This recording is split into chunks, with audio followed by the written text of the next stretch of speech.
Hey everybody, Tekking101 here. Welcome back to another installment of The End of Bleach, plot points that need addressed.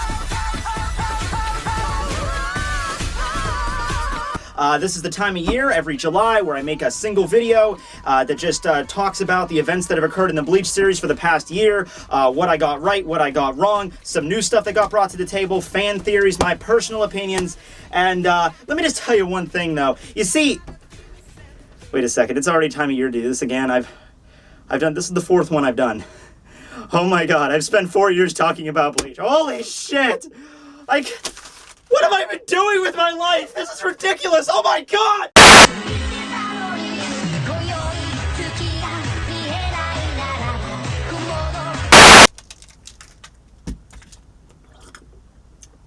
Okay, it's cool. That happens occasionally. I have medication for it. Anyway, the first thing I want to say, revised, is that we made a lot of progress this past year. Like, seriously. Like, the first time I did this, you know, I made, like, statements on stuff like, the Stern Ritters, or, you know, Kenpachi's Zanpakuto, or, you know, Grimjow showing back up. That was a big thing way back in, like, 2012. That was a big thing of Grimjow showing back up.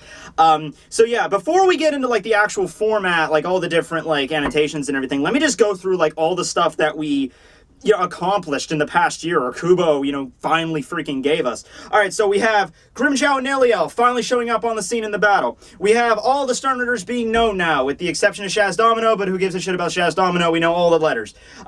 We have Yuha, you know, we know about, you know, what he was trying to do with the Soul King, what his, you know, master plan was. Keep in mind, this time last year, what was this, chapter 588, 589, around there, we didn't really know what he was trying to do yet. We knew he wanted to do something with the Soul Palace, something with the Soul King, but we didn't know his goal. Now we do. Isn't that crazy? For the longest time, we didn't actually know what Yuha's goal really was. Like now we do, but like for the good majority of the arc so far, it was just like, we want to kill the Shinigami and do something with the Soul Palace. But then we have Aizen! Aizen's back! That's the big one! That's the big one! He's finally back! He's finally back! He's finally back! He's finally back! If you don't know he's back, he's back, so, you know, prepare your trolling comments for the future. He is indeed back.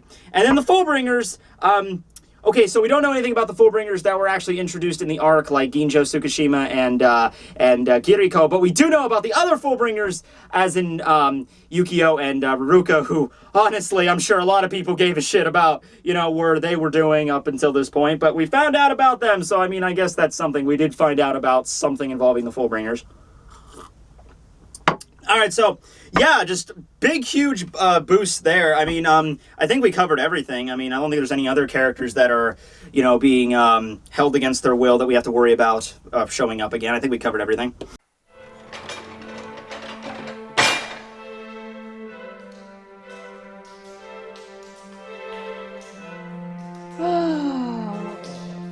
Okay, and with that being said, here are the annotations for this video. You've noticed I'm doing a little different format in this one. I'm breaking it up into flashback section and, like, the final battle section. Mostly because I genuinely believe we are gearing up for the final battle. And what does that mean? Well, that means on top of being, you know, the final battles of the series, we're also probably going to get a shit ton of flashbacks as Kubo, you know, crams it in, trying to make sense out of this whole mess. So I'm going to have a whole different flashback section I'm going to tackle first, on, you know, certain flashbacks of certain characters and events, and then the final battle proper, you know, what I think is going to happen there. So, the first flashback that we need to see is Yuha's. You know, we got a little bits and pieces of it. We got a bits and pieces of when he was born. We have a little bit of, you know, currently in the series, in the last few chapters, we got a backstory on, you know, how he originally raised the army of the Stern Ritters 1,000 years ago. But I think that backstory that we just covered in the manga, that backstory was more for Hashwolf and Basby. You know, Yuha just happened to be a main character in it, but I do believe that we still need to know about Yuha. We need to know about the circumstances of his birth. You know, he called the Soul King his father. What does that actually mean? Because I highly doubt the Soul King one night just got drunk, showed up at a bar, had sex with some random Quincy chick. Well, actually, no, that's kind of how Ichigo was born. But no, I mean, okay. Masaki wasn't a bar whore, okay? But I actually just thought of something, though. Let's think about this. Isshin was like several hundred years old, and Misaki was like a teenager. Okay, whatever. No, that doesn't matter. Anyway, Yeah, so what does that pertain to the Soul King being Yuha's father? Did the Soul King one day just say, you know, you will now be my son, or was it an accident? Like, you know, something happened with maybe like, you know how Yuha's power is like overflowing right now? Did that happen with the Soul King? Like his power just overflowed one day and Yuha was born? And where's the connection there between Hashwolf? Because which is a big revelation. We just found out that Yuha, you know, there's like a chosen Quincy that's born every few centuries. So where does Hashwolf fit into this whole thing? Is Hashwolf just directly related to Yuha, or does Hashwolf have something to do with the Soul King? So a lot of stuff we still need to know about Yuha's origins there, as well as just I would like to know, like, I mean, I guess he gets the power to divide his soul, but I want to know the limits of what he can do with the script, you know? Like he was able to just bestow powers, like, here's the power of the fear, the power of the glutton, the power of the zombie. Like, can he bestow, like, any power he wants to anybody? Is he just making these up, or are they all, like pre-designed powers? You know, something I just want to know about that. Okay, so the next thing, and we might actually get a flashback of this coming up, the Sternritter's backstories. And what I mean by that is like the current Sternritters that we know and love in the series right now, the ones on the board back there. And I know we're not going to get a backstory on every single Sternritter. Like, we're not going to get, like, even if we got, like, a chapter devoted to each and every Sternritter, that would still take way too damn long. I don't think Kubo's going to do that. So I wrote down here the Sternritters that I personally want to see a backstory for, or rather that we need one because their appearances and their abilities are just so way out there. Like, unless we get a backstory, this is not going to make any sense. So, BG9 for one. Like, we need to get a backstory on this guy, or this robot. He's a freaking robot that is enlisted in a Quincy army in Bleach. I mean, I'm like, once again, I said this in the video, I'm not against, you know, robots, androids, cyborgs, whatever existing in Bleach. I mean, that's kind of what we have Mayuri for. I mean, I have no doubt that he could make one, but it's still freaking crazy, and we need to know, you know, the origin. Was there a BG8, a BG7? You know, is he going to be rebuilt as BG10? Like, seriously, I want to know about this. So that's the big one, BG9. I need to know his backstory. Robert Aquatron, only for the fact that we did not get any, you know, advancements for his character development whatsoever. He fought against Shunsui very briefly, and then he basically got killed in the next invasion. He got you know, curb stomped by Byakuya off camera. So I want to know something about Robert, especially since he insinuated that, you know, I've been in His Majesty's service for, like, longer than any of you greenhorns. You don't know how terrifying he is. So backstory on Robert, definitely. Gremmy, I hated that little snot-nosed brat, but I'll tell you one thing. His, like when Kenpachi defeated him and it turned out, oh, you're just a brain in a jar. Brain in a jar! I want to know where that came from. Why? Brain, jar, why? How? You know, is this like a Gozaburo Kaiba Noah thing? You know, where it's just like, oh, my son died, kept his brain in a jar, then Yuha showed up and like, hey, I'm going to bestow the V onto this brain in a jar just to see what'll happen. But yeah, I need to know just about Gremmy. Nyanzel, same thing with Robert. He only showed up for one chapter. He was kind of a joke character. I would at least know a little bit more about Nyanzel. And then Giselle, you know, zombie chick, but also she might be male or female. I don't really know. That thing's kind of screwy. My personal opinion, and this is going to sound kind of freaky, but my personal opinion on Giselle is that it is a guy, and using the power of the zombie, we've seen that Giselle can kind of take dead parts of bodies and graft them onto other people, and she's a zombie as well. So, I mean, they are a zombie as well, so it would make sense that it's a guy that just took a bunch of woman parts and just grafted them onto himself and made himself like a cute little teenage girl. That's kind of fucked up, but, you know, we've seen Kubo go some weird directions, like, yeah. So, yeah, that could probably be the case. But yeah, those are the ones I want to know the backstory for is the most. Yeah. And then leading into the 1,000-year battle. The 1,000-year ago battle when the Sternritters first attempted to invade the Soul Society. Then, you know, that's going to be a big backstory. That's one that we're most guaranteed to get because that's going to involve younger Yamamoto, the original Gotei 13, which is probably going to involve the Zero Squad back when they were original the 13. And we might actually get to see their, you know, the full extent of their Shikai and Bankai, although that might not be a big deal because 1,000 years ago, they're not on the same level as they are now, even though they got the freaking asses stomped out of oblivion, which I'm still pissed about that. Like, you have some, like, the Zero Squad was set up, you know, so many years ago to be, like, this big, you know, the strongest team, and they got not one-shotted, but most of their fights were off screen, and then we just come back to them being defeated on the ground. I'm like, you know, Kubo could have at least given lip service and at least showed us their Shikais. I think the only Shikai we saw was not even Nemaya's, because Nemaya has like a bunch of Zanpakutos. Korinji's. I think Korinji's and Ichibe's were the only Shikais we saw. I'm pretty sure, unless Kirio's like Spoon of the Gods counts, but we don't really know what that thing can do. And then like Shutara's little BDSM squad, which I've heard theories that squad was actually part of her Zanpakuto, like that was her Shikai. But still, man, I mean, that was lame. But maybe 1,000 years ago we'll get a backstory. And Unohana, too. Unohana's a big one. Maybe we'll finally get to find out what her Bankai does in the backstory 1,000 years ago with the first battle, which is probably going to be coming up relatively soon. Backstory involving Uryu. Not so much Uryu, like, way back, just Uryu, like, how he came to join the Stern Ritters. You know, how did Yuha first arrive and announce to him, hey, you want to join the Stern Ritters? That's something that's really screwy. I mean, it's probably going to tie back into what Uryu's really doing there, if he's like a double agent, if he's brainwashed, if he's... I don't personally think he's brainwashed, but that's a theory, so I'm throwing it out there. You know, if he genuinely turned... if he's doing some other goal, if he's trying to avenge his mother, which is probably the most likely. You know, but I just want to know these circumstances behind that. You know, how... Because I highly doubt, you know, Yuha just showed up like, hey, you want to betray your friends? And Uryu's just like, okay, I'll do that. And Yuha's like, I totally believe you. Then again, he is the Almighty. He could see the future, so maybe he knew this was going to happen. So I don't know what's up with that. And then a backstory on Soken. Uryu's grandfather. I think there's still some story there left to be told, you know, what was going on with that. And maybe throw Ryukin in there somewhere. You'd think, you know, oh, well, what are the 2 Quincy's that are left in the series? Let's have an arc focused around the Quincy's and only showcase one of them. Okay. But yeah, maybe Ryukin. And finally, for the flashbacks, let's... I just put Aizen down here.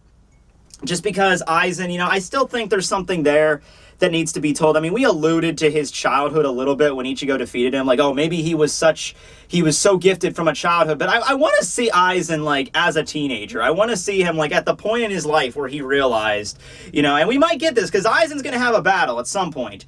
I mean, I really hope Kubo didn't go through all the trouble of releasing him from prison just to being like, is he even in the Soul Palace right now? Did they just leave him behind in the chair? I mean, like, I don't know, but, you know, there better be a fight involving Aizen in the series, because that's the whole point of you releasing him, that he could help you. But, yeah, whatever fight Aizen's going to be in, you know, we're probably going to get a flashback to him, and I would like to see, you know, like, at the point in his life where he realized, you know, I'm so much stronger than everyone, I want to do this, I want to do that, this is my goal, and we might get an enlightenment on his character. I swear, Kubo might do that. Kubo might have, like, backstory with Aizen, like, maybe I can make the world better now. And, like, I'm going to start this with really good intentions, and just over the decades, it was just misconstrued, and it ended up being that. It could happen, guys. It seriously could. All right, so that's all the flashback stuff I wanted to bring up. Now let's move on to the final battle here and the stuff that's, you know, happening currently. Okay, so the first thing I put on here is just a little bit of more elaboration on the Elite Stern Ritters. I think that would be a good way to start us off. Maybe when the battles get divvied up, you know, who's fighting who. The first thing we find out is what the full extent of their powers are. We know Lily Barrow's a little bit Stern Ritter X. He can just basically shoot a straight line that just, you know, point A, point B, anything between it gets completely obliterated out of existence. This is going to sound weird, but I honestly think his powers would be good countered by Orihime. This might be an actual situation where Orihime could be useful, because his powers is like anything between point A and B gets like removed from existence, or just like ripped out of oblivion or rejected, and that's very similar to Orihime's, you know, Shun Shurika abilities. And hey, you know what? You know, people give shit on Orihime, and I've said this before. It's because I think one of the major reasons she gets so much shit is she's never had a legitimate battle where she's been useful and victory was actually guaranteed by her. You know, she's been in battles, but no battles that were actually like, oh, damn, Orihime, if you weren't here, we wouldn't be able to win this. The only time that's happened is Num Chandelier, the first fight she had against a Hollow. That's the only time. You know, she had that one fight in the Soul Society. She got wrecked. She didn't have any fights after that, up until that one little scuffle she had with Ginjo, who she wasn't even really trying to seriously kill. But I think if Orihime just had one good battle, where it's like, oh, Orihime was actually integral to this victory, people wouldn't give her as much shit. Oh, she'll get shit. She'll still get shit on, trust me. But I think if she just had one more battle And if Kubo gave her a battle before this, that would have been, fine too. I don't think she would be getting that much shit now. But if we just get one good solid battle from Orihime, not even if it's just one-on-one, just like maybe her and somebody else just manage to defeat the enemy, and it's done really well, I think that would really, maybe not save her character completely, but at least help it out a little bit so we can at least end the series being like, okay, well, the series is over, Orihime at least did something. I want to be able to say that statement. Orihime at least did something battle-related. Okay, and I know you might be thinking, like, oh, she's not focused, she's not supposed to be a battle type. She's not supposed to be the person that comes in and she's like the healer, she's like the white mage. But give her, she has offensive abilities. Why the fuck would you give her offensive abilities if you don't want her to use them? All right, use them. Okay, anyway, other elite Stern Ritters. Perndina Pancha, Stern Ritter C, the compulsory ability. Although I guess the more pressing issue with them is, what they actually look like. I'm debunking on Lizard Monster. Some people have been saying robot. Some people have been saying, like, she's like a hollow hybrid Quincy. I don't know. I want Lizard Man, personally. I don't know why. I just immediately go, because considering, like, we have the beady eyes, and the head is all misshapen, and how it just, like, whenever it's about to do something, it just starts, like, just starts breathing really heavily and does it. I want to see Lizard Man. I don't know. Or we could go with the typical shonen cliche where we have, Perndina take off the hood and it's like, it's a ridiculously hot chick, because that could happen too. And it's just like a weird helmet they're wearing and they take that off and it's just like, oh, okay. Could be. Perndina, I don't know. I mean, I'm assuming it's gonna fight against Yoruichi because that was set up to. So maybe like Perndina, Yoruichi, and Yushiro. That could be a thing. I mean, there's so many outweighing. There's so many. Like I went on this in a video. Like there's like 30. People on the Shinigami side and like 7 people on the Stern Ritter side. So this is kind of hard to divvy it up. But Perndina already had like a little scuffle with Yoruichi, so I'm thinking that would be a cool battle. Herald Valkyrie, Stern Ritter M, who is one of my favorites. In fact, if you're probably just going by appearance and personality alone, Herald is probably my favorite Stern Ritter, period, although we don't know all the abilities of all of them yet, so that could change. But I would really like, it's pretty much set that Herald's going to fight against Kenpachi.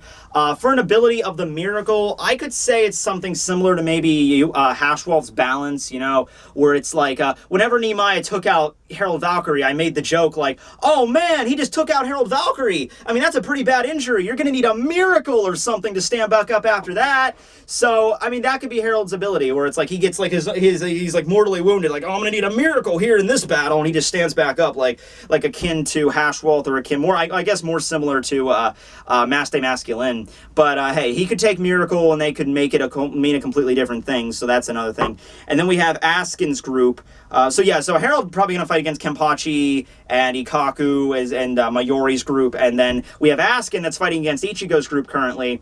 And Askin's ability is going to be really tricky, because if you try to hurt him, like if you run up and try to maul him or something like Grimmjow's trying to do right now, he can activate his power and completely fuck you over. Now, people have been saying like, oh, well, Grimmjow's a hollow, so therefore Stern Ritter abilities don't work on him.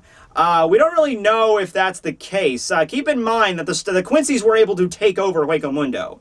They were they were able to take out a shit ton of Arrancars, so their abilities might work on them to an extent.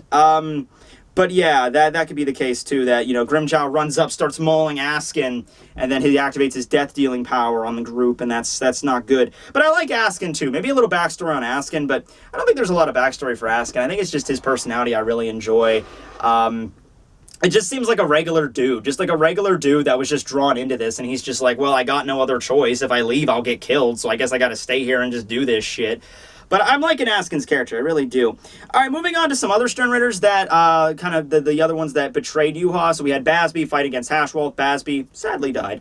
But now we have Latato and Giselle and what they're doing. Now, in the last video I said they're probably going to fight against Yuha, and I got a lot of people laughing about that. Like, oh yeah, sure, Tekking, yeah, that's nice. Look, there's no one else in the castle. I mean, there's the random, like, Quincy, foot soldiers, soldat fodder, but that's it.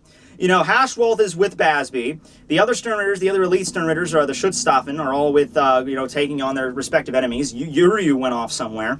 The only person left in the castle worth any merit is freaking Yuha. And I pretty much know where this is going to go. Latato and Giselle are going to storm the castle, right? And they're smart. They're actually smart. At least Latato is. Remember Latato?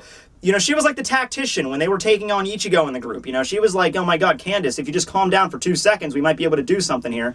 But she's like surrounded by fools. So if Latato is pretty smart, she's going to use Giselle's ability to her advantage and be like, okay, Giselle, go around this castle and they're going to, you know, kill a bunch of the random soldat fodder, make a zombie army. And Latato is going to have some plan. It's probably going to be really, really well thought out and really, you know, it's like, I thought so long on how to take you out, Yuha, but then they're going to show up in front of Yuha and Yuha's going to give them some bullshit speech about how all your planning doesn't even matter because I can see the future, blah, blah, blah. And we're probably going to get some flashbacks on Latato and Giselle there on what's going on with them. And then Yuha is going to be like, oh, well, it was a really clever plan and it might have worked, but you're dead. And then that's how Latato and Giselle are probably going to get axed. Okay, so what's next? I already talked about the group fights a little bit, just the fighting setups.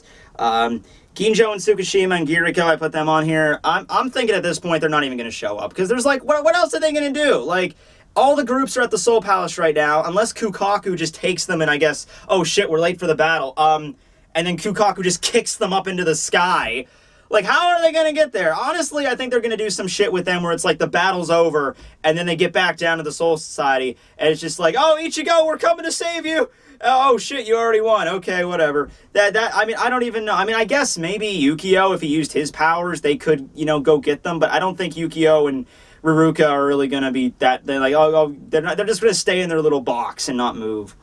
Okay, and then the final thing I want to talk about here, and I was going to talk about Yachiru, but I already made a video about that. That's the specific video about Yachiru's backstory, and possibly related to Nozarashi. It's actually getting a lot of views, actually. A lot of popularity that video got. Surprised me. But the last thing I want to talk about here is Ichigo being the chosen one. And this is from a revelation we got from last chapter where it was, not last chapter, but the last few chapters, where it was found out, like, Yuha was born, he was a select chosen Quincy, and then he reveals to Hashwell, oh, and you're another select chosen Quincy that has the ability to divvy out powers instead of absorb them, and this only occurs every few centuries. And then the whole thing lit up with Ichigo immediately, like, oh man, Ichigo's a chosen Quincy, Ichigo's a chosen one. And I'm trying to think, like, okay, I'm trying to think why everyone, like, I got a lot of support for this, and I'm just like, why? I'm like, okay, we know Ichigo's a Quincy, sure, he's a half Quincy, but he's still a Quincy. I don't know if this only includes pure-blooded Quincies, because Ichigo's a Gemish Quincy, he's not an Act one. But okay, so we have, you know, from what we know so far about these special Quincies that are born, their powers may differ a little bit, but they all have one common theme, that they can divvy out parts of their soul to other people. You know, Hashwolf, I mean, Yuha was able to divvy it out and then take it back and then nurture it. Hashwolf doesn't have that power, but he still has the power to divvy it out and make other people stronger. I think a lot of people jumped to Ichigo because there was that line that he did that with Chad and Orihime, like he divvied out their power to make them stronger. But then Aizen comes out and says, oh, that was just all the Hogyoku. So, I mean, you could take that both ways. You can mean it like, I mean, like maybe it was the Hogyoku that did that, Ichigo was not even involved.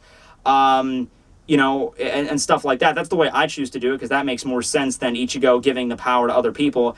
And another thing is that we've seen that...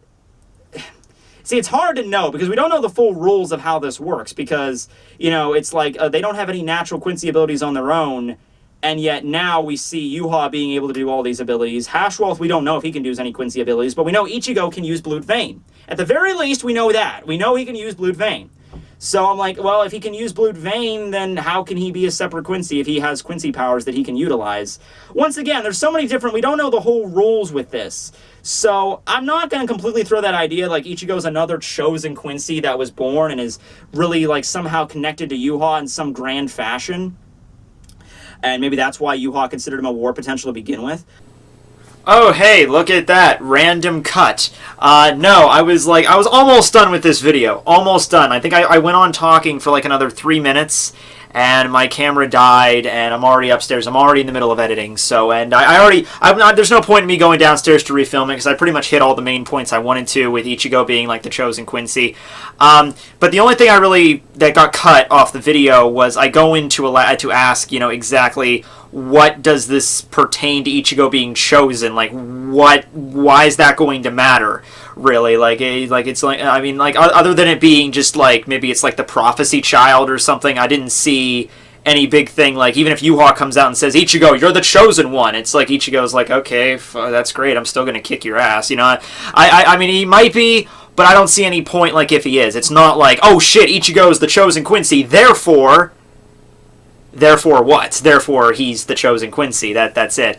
And then I ended the video by going on this tirade. Yes, I brought the cup upstairs. I ended this video by going on this tirade of just how every main shonen character has to be like the chosen one, has to be like the child o' prophecy.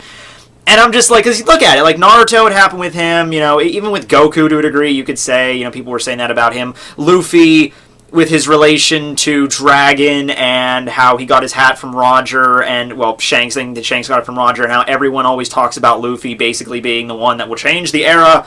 You know, it's just like, can a kid just be born and like a shonen protagonist, and he can be strong and he have a unique personality, but does he have to be like, oh, I've read in this scroll, there's a chosen one and he must be it? Like, does it have to always go like that? Can't it be like, can't the main character just be born and be like, okay, I have no connection to the main villain, I have no royal ancestry, there's no scroll somewhere that says that my family is going to rise to greatness, it's just me training on my own, getting powerful, you know, making friends, and, you know, developing my skills, and just defeating the big bad for whatever reason that I personally come up with because I think it's right or wrong.